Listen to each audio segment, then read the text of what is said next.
Morning, peeps. Good morning, everyone. Good morning. All right. It's been a while, so there should be quite a few things to talk about today. Don't forget, if you're new to the channel, please hit that subscribe button. Don't forget as well to like and share the vids. Thank you so much to everyone that is doing it. Let's have a quick gulp of this. A couple of quick things. We have started soundproofing the studio. So we're not actually that far away from getting in, because I think that was the hardest thing to do, to be honest. I think that the painting and decorating is pretty easy. So yeah, we might be, I don't know, 3-4 weeks away from being in the studio, which is exciting. So yeah, we've started soundproofing today. So it's not actually started, but they're starting today. So let's hope that goes smoothly. Second thing, apologies for not doing the Conor McGregor watch along. I am both happy and sorry at the same time. Sorry because I said I was going to do it and I didn't. Happy because I'm happy I didn't stay up to 5 a.m. for that. You know, he's done. He's done, people. Yeah, we're not going to see we might see him fight again, but we're not going to see the same Mystic Mac that just had that fantastic run for 2 years. And that's kind of what it was, you know. It was almost like, and this is probably a bad comparison, but it's almost like the way Mike Tyson had that run from 86 to 88. It's a bit like that, you know. It really kind of is like that. Conor had that run from 2015 to the end of 2016. And he lost in that run as well, by the way. He lost to Nate Diaz in that run. Watching Conor come up, he was so... It's not even that he was... Because everyone talks about his hunger now. He's got 300 million or whatever he's got in the bank, and that's the reason. It's not even that. He was just so smooth with his movement. It's like I was watching someone that was so loose. I remember that Jose Aldo fight where he stopped Jose in, what was it, 12 or 13 seconds. Jose is very tense and Conor's very loose. And Conor's now become that guy that's very tense. His movement isn't as fluid as it used to be. The fact is, as much as people hype him, Conor's won one fight. He's won one fight since 2016. That was against Cowboy Cerrone. One fight in 5 years. So yeah, I'll be shocked if he ever gets to anywhere near where he was before. He's not evolved. Other fighters have evolved. He hasn't. People are not even scared to stay and strike with him now. Like Conor was a good striker, right? Oh, that left hand, you got to be careful of the left hand. People are now happy to stay on their feet and strike with him. They're not trying to take him down. They're not trying to grapple him. They're like, okay, we'll stand and strike with you. What have you got? That's not good. It's not a good look. It's not a good sign. So yeah, I think that's it for Conor McGregor. What a run though. You know, in the UFC or in MMA in general, to stay at the top unbeaten, you have got to be a GOAT, basically. You've got to be one of the greatest of all time.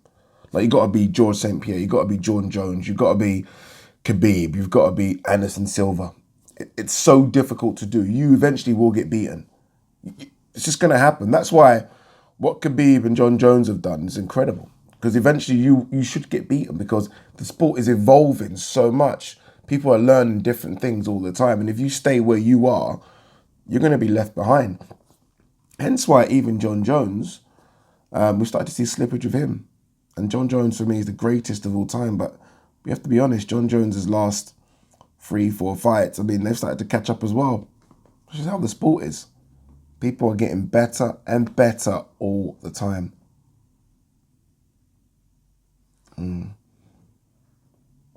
That's a shame. Hate to see someone go out the way he went out, but I'll be shocked if he fights again. All right, let's get into some boxing news.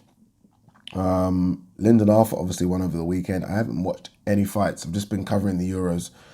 Obviously, he won. We'll see what's next for him. You know, I've sort of screamed out about the amount of light heavies we've got in this country. That will be good fights. We'll see. We'll see if they go straight to Anthony Yard, or Anthony Yard has to have one more before he fights him. You know the way boxing works. So I've got to have one more before I... Always one more, innit? It's always like, let me have one more fight before I... So let's see if they do Yard Arthur now. Obviously, Yard was supposed to fight on the weekend, didn't, because his opponent pulled out. Or Arthur has to wait a while. Yard gets his fight in, then they go. We'll see.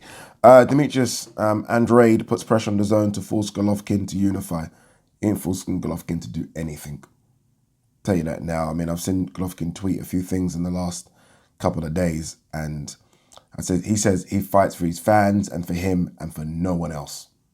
Right? You ain't forcing Golovkin. He's gonna have that fight against Murata, and then it's whatever. It wouldn't shock me if it is him going up to 168 and then it's the Canelo fight. This wouldn't shock me if that happens. Will I tune in? Absolutely. Do I give Golovkin much of a chance in that fight? I'm not going to say no. I'm not, because look, Canelo's two toughest fights have been against Golovkin, but those were, some time ago now. So we have to wait and see how he looks against Murata, because I think he looked physically a lot better against Murata, and I actually think him at 168 is a good thing for him. But obviously he's slowed down. Can he still take the shots he used to take? Does he have the power still? Yes, but his feet have slowed. We'll see what happens. Otto Vollin's promoter, a fight with Andy Ruiz makes sense to make. Well, to be fair to Otto Vollin, I'm about to say what's he done lately, but he beat Dominic Brazil, didn't he? Beat Dominic Brazil. I like Otto Vollin. I've spoken to him before. Because of what's happened now with this fallout of Deontay Wilder Fury, I don't know if the other fights are still happening. They should still happen. Kalnaki, Helenius, too, could still headline a card. Is it going to do Fury Wilder numbers? No. But fingers crossed that fight's still happening. If it is, the plan is for Ruiz to fight the winner of that fight. It was supposed to be Kalnaki a while back. Obviously, Kalnaki lost to Helenius. So the plan is for Andy Ruiz to fight the winner of Helenius Kalnaki. Now, if everything's canned, then yeah, Otto Vollin's a good person to come in. Makes sense, right? Ruiz needs to stay busy. Good fight against him and Ariola, wasn't it? But he needs to stay busy. Pacquiao visited in camp by Logan Paul, Jebs Mayweather next. Virgil Hunter, this is interesting. No fighter at 168 or 175 has a sure shot of beating Canelo. Now, I'm not buying that. I'm not buying it at all. I'm sorry. I know Bertabiev is, 34, 35. I'm sorry, though. This guy is still big. And he can be tagged, though. But with Canelo, I'm trying to think of the last person that's actually stayed in the middle of the ring and gone toe-to-toe with him. Jacobs did it a bit. Golovkin did it a bit. Those guys are 160 guys. He is not walking Bertabiev back. Someone has to fight fire with this fucking kid. And Bertabiev will fight fire with fire. Bertabiev ain't like, oh no, I'm fearful of what he can do to me. I'm going to stay on the outside and jab. No. Bertabiev's fighting fire with fire. And Bertabiev is 6'1", 6'2", 175 pounds for all of 5 minutes when he weighs in. That's it. This guy is walking around over 200 pounds. He is a big light heavyweight. Big. Canelo is 5'7", 5'8". Let's give him 5'8". He's a small 100. He's a tiny 175. I'm not having that. I'm not having what Virgil Hunter's saying. As good as Canelo is, I'm not having that. And I'd like to see Bivol have one more. Bivol, when he fought Richards, has been given a lot of stick for how he performed. That was his first fight in, I think it was about a year and a half. Could be longer. Let Bivol have one more. Then I'd like to see Bivol against Canelo. Because I like Bivol's movement and I like his speed. I like his punch accuracy and his punch output. Everything is good. So those are two that I think will give him a very, very good fight. Very, very good fight. And look, sorry, but Bertabiev has to be favourite against Canelo. I mean, Canelo's good, but we're taking the piss now. Bertabiev has to be favourite against Canelo. Just has to be.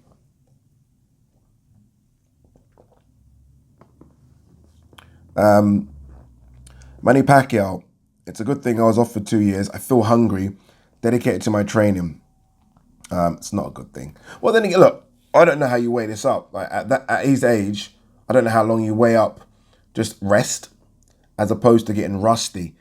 I feel like with someone like Manny Pacquiao, you don't get rusty because it's almost second nature what you're doing. You've been doing it so long. So rust shouldn't be a problem. And maybe he does need a good rest. But 2 years is a long rest. That's a long rest. Oh, by the way, did you see Keith Thurman at the face-off between Pacquiao and Spence? How weird is it to see him with his haircut? It just seems like, doesn't even look like Keith anymore. Like there was a period where he went up to Manny Pacquiao because, I'm sure you guys know this, but Manny Pacquiao's dog is named Thurman. So there's a bit where Keith is going up to Manny. Manny's surrounded by press, and he asks Manny, "Do you still have Furman?" And you can see Manny for a while is like, "Who are you?" Then he's like, "Oh shit, Keith!" And then they start laughing. It looks so different, Keith. But yeah, going back to Pacquiao and the layoff, 2 years is too long. Let's be honest. I mean, a year is perfect. 6 months is perfect. But it's going to be a good fight. The face-off was incredible. Just the size difference here is incredible. It really is. One guy could be fine at 140, maybe even less with Pacman. Sometimes I wonder. And the other guy, look, I think is going to go to 160 in the future. So there's a massive difference here. You've got in Errol Spence a great big guy, and in Pacquiao, I don't know if he's still great, but you've got a good small guy. I'm not quite sure if Pacquiao's still great. We haven't seen him for 2 years. Surely, Errol's just too big, too strong. Surely. James DeGale's Olympic gold medal and MBE stolen from parents' home. What wankers. What fucking wankers. I mean, stealing someone's Olympic gold medal. Something you've not even worked for. He's stealing that. What are you going to do with that? Do people buy Olympic gold medals on the black market? It's not like you're fucking stealing a Rolex. So who buys Olympic gold medals and MBEs? Yeah, I got this Olympic gold medal for sale, mate. Yeah, just fucking James DeGale. Who steals this stuff? How much is that worth? Like, what's that worth on the open market? Stupid, man. Hopefully he gets it back. Stupid. Pacquiao Promotions president slams WBA over super title drama. Okay, so you guys probably know the situation with this. Remember, Pacquiao was kind of stripped, to be fair, and Ugas was promoted to WBA champion. What Pacquiao and his people have tried to do, and you can understand how Errol's desperate for this to happen as well, they've tried to bring back that belt. No, we want that belt because Pacquiao was almost champion in recess rather than being stripped. The term has been changed so much since it happened. It isn't going to happen. The WBF said, no, Ugas is still our champion. So I don't know what belt or what's going to happen with Pacquiao in this fight. If you're not just Pacman, but like I said, if you're Errol Spence, you're upset by this because if you're Errol and you beat Pacman, that would be 3 belts. That'd be 3 belts, and then you're 1 away from Undisputed. Will that Undisputed ever happen? Probably not, but you still, unless you're 1 away. So you can understand how every party here is a bit upset. Even Ugas will be a bit upset as well because Ugas has that belt, but he's not even fought for the belt yet. He's not even defended it. So it's a strange one. So I understand why Pacman and his team thought it should be easy to kind of get the belt back because Ugas hasn't fought for a belt that he's been upgraded to. It's not happened. So it's a bit strange. By the way, boxing is so close to so many undisputed, you know. So many, like, you think how many undisputeds we're very close at. Like, Inoue is close to undisputed. Obviously, fingers crossed, it will be Casemiro next. Look how close we are. Do you know what I mean? Teofimo Lopez has 3 belts. Some might say 4 belts, really. Some already call him the undisputed, but he's not really because of Devin Haney. But again, 1 fight away. We got Castano versus Charlo this weekend, undisputed. Canelo, 1 fight away. Caleb Plant, undisputed. We were supposed to have the undisputed in the heavyweight division. We're close. Like, there's a few others I might have skipped over as well. Josh Taylor, undisputed. It's good. I don't ever remember a time in boxing history where, honestly, we're only 1, maybe 2 fights away from 6 or 7 divisions having undisputed champions. It's a fascinating time. It's a shame that a lot of those ain't going to happen, but fascinating time. Mikey Garcia, nothing worse than fans talking shit about a bad fight. This I understand, but this I also disagree with. Mikey would talk bad about, I don't know what sport he likes in America, baseball, NFL, basketball.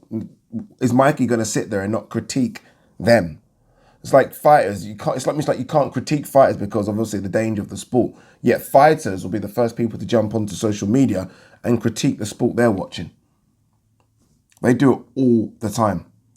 So it's crazy. Like there's almost that, oh, you've never been in there, you've never done it, so you can't critique it. I hate that. I hate that because again, you know, I follow a lot of fighters, especially the ones over here that watch football, and they are straight in. Not necessarily for the national side, but for their club side, they're straight into, you know, diss their club side. But yeah, we as fighting fans, and none of them play football professionally, but we as fight fans are not allowed to kind of go in.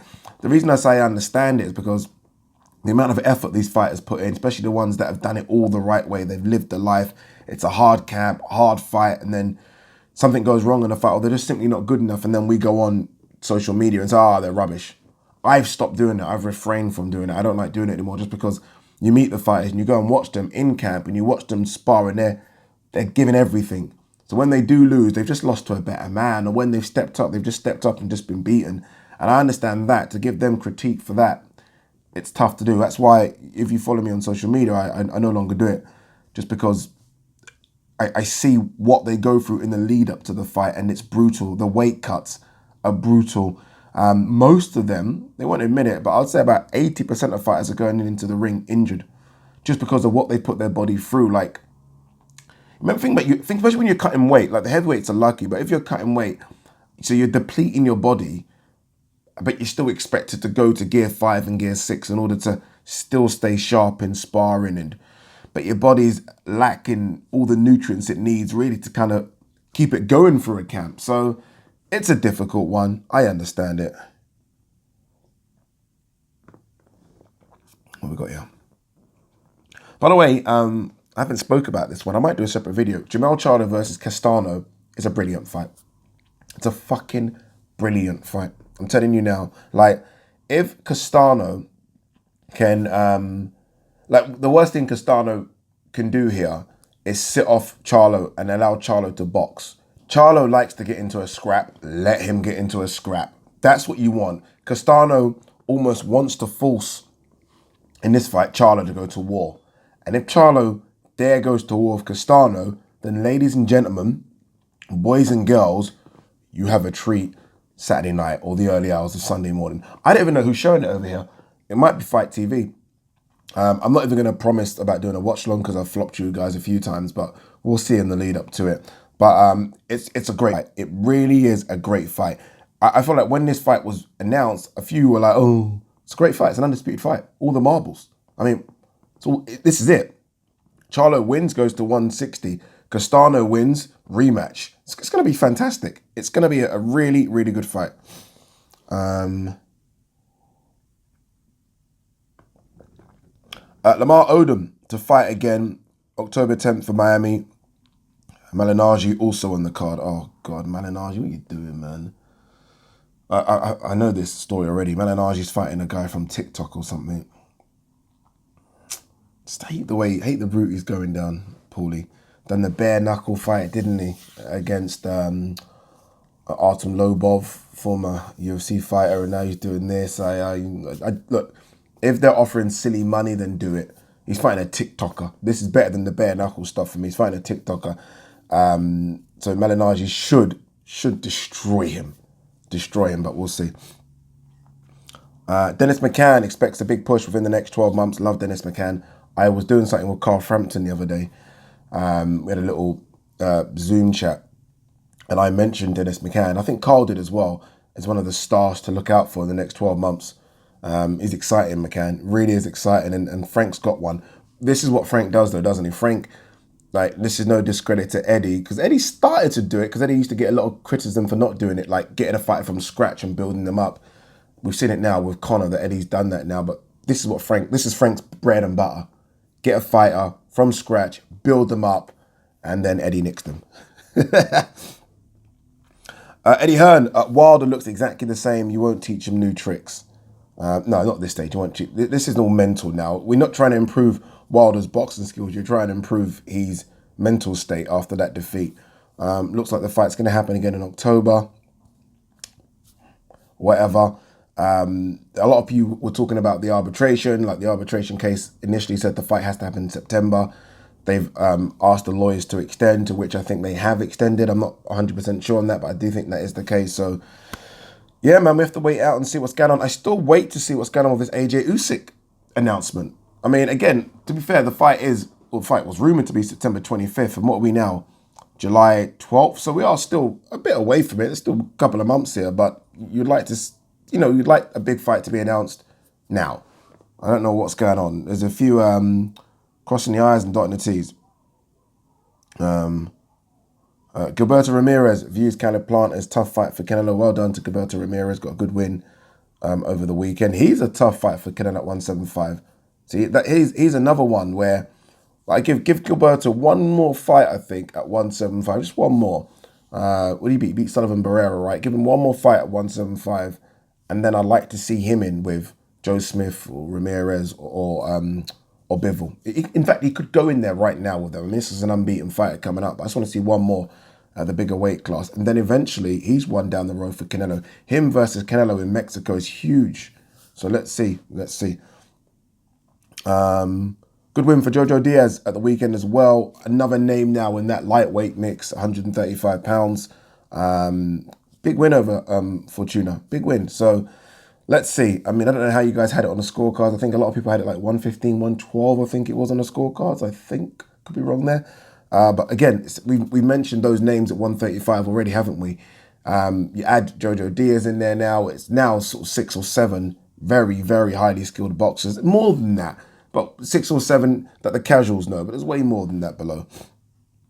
There is a lot of talk here about Beterbiev versus Joe Smith. They're trying to finalize that unification fight in a few days. What else have we got here? Anything else? Tim Tszyu, who's been, a lot of people are talking about Tim Tszyu right now. I've been speaking about him for the last year at least, just because I think he's a very, very good fighter. I love his dad as well coming up. His dad was a very, very good fighter. It's weird that a lot of people only remember his dad for some reason for the Ricky Hatton fight. Go back and watch more. Go back and watch how he made Zabjuda do the chicken dance. But Tim Tszyu, obviously a player now, 154 pounds. I think, look, boxing's a worldwide sport. But the problem for him is that I don't think any of the players, the real players at 154 pounds, are going to travel to Australia to fight him. He might have to come to America. Even though they could make good money going over there, he might have to come to America. He's mentioned a couple of names. Danny Garcia, who's been talking about going to 154. Danny's not going over to Australia. Liam Smith, who's coming off a controversial loss, but he's still a name, a known. Tony Harrison. It's an interesting name because Tony, for me, is still a top 554 pounder. That's the bigger name. No, Danny's the bigger name. Tony's the harder name out of all those three. If he gets any of those, I'll be happy. I'm not quite sure about the Liam Smith one, but we'll see. But Tony Harris, I mean, look, they maybe have to think about getting Tim to America. I know some people are going to be like, why when he can sell out good arenas and maybe possibly even stadiums in Australia? Just because, look, again, the Americans aren't traveling. I know Pacman did, and people might say, oh, Pacman traveled. Pacman was given a hell of a ticket to travel. Hell of a ticket. So, yeah, we'll see if Tim can get in that mix, because it is a very, very good mix. Very good mix. Not only is it a good mix, but I think Tim is a very, very good fighter. So I'd like to see him in there. What we got here? What's this? Sorry, guys. Errol Spence says, Jaron Ennis is sharp, flashy, charismatic, and can fight. Boots can beat Porter. Man, I don't know about that, man. Porter is a nightmare. Porter is a nightmare to fight. Honestly, like, especially if Porter's got that mind for, like, if Porter's got in his mind that this is going to be a dogfight, then you're in trouble. You are in trouble. I feel like Porter has to go into a fight as an underdog to see the best Porter. You really do. But, I mean, Porter, what a career Sean Porter's had, by the way. Like, win or lose, Sean Porter's going to go, for me, Sean Porter's a Hall of Famer. Sean Porter's a Hall of Famer. I'm not having it. Sean Porter has done so much. Like, the people he's fought is incredible. Like, his list on that resume, again, win or lose, and even in the losses, tough fights. He's causing them problems. Errol Spence, tough fight. He's causing them problems. Furman, tough fight. Man, I like Porter, but that ain't easy. That is no easy work for Boots. In fact, I would edge to Porter right now, just because we haven't seen Jaron Ennis in there with anyone like a Porter.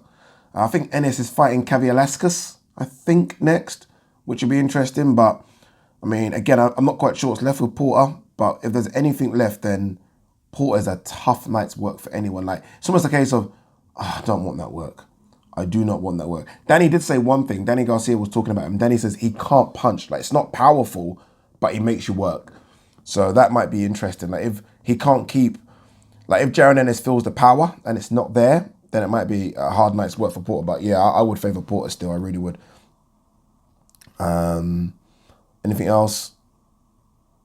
Isaac Chamberlain. Jeez, ready for return. Phil shoulder surgery, saved career. Needs to get a move on. Needs to get a move on. Isaac's an interesting one. Because remember this, when this Bridgerweight was announced, and Isaac, I think, was like, you're thinking about going to Bridgerweight, when I actually think it's a small cruiser. Like, in my head, I'm looking at him and thinking, can he make light heavy? If he can make light heavy, because I've seen Isaac, and I've seen, and look, I don't know how body mechanics work, and like, maybe he's just thick, dense boned, but I've seen Isaac, I've seen Boatsi, and I've seen Yard. I've seen Yard loads. Yard looks thick. I mean, Isaac's a bit taller, just a bit, but Isaac looks quite lean. Yard looks thick, and I'm thinking, Yard must be bigger than Isaac. He must be. So, I don't know, like, obviously, I don't know if they've tried a weight cut, and I know a lot of people do that, right? Like, just to see in camp, you just do a camp, you go for a weight cut, just to see if you can make 175. I would like to see him at 175, and I think for him, 175 over here, for him, is a great weight class to be in. I'm guessing he can't make it, because you go and watch that fight with Lawrence. Lawrence is so much bigger than him at cruiserweight. And again, I've seen Boatsi. Craig Richards is really tall as well. I've seen Craig before. And I'm thinking, is Isaac really bigger than these guys? I don't think so. We shall see how that one plays out. It was so nice, by the way. We'll end on this because I think we have spoken quite a lot now. It was so nice to see Manny Pacquiao and Freddie Roach together again. It was so nice. I feel like I've watched that combination for years, and that must be one of the longest combinations in the history, well, recent history of boxing. It must be, because a lot of, you know how it works now, a lot of fighters, they lose, they split. It's just how it works, isn't it, the sport.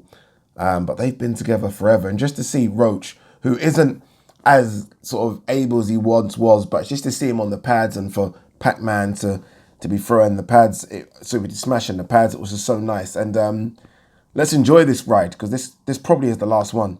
Probably is the last one. Never say never with Manny, but I'll be shocked if he fights on after this. But yeah, it was so nice to see. You know what? We'll end on this one. Tyson Fury versus Anthony Joshua targeted now for early 2022, says Eddie Hearn. Eddie, stop. Forget it, Eddie. Forget it, Eddie. Peace.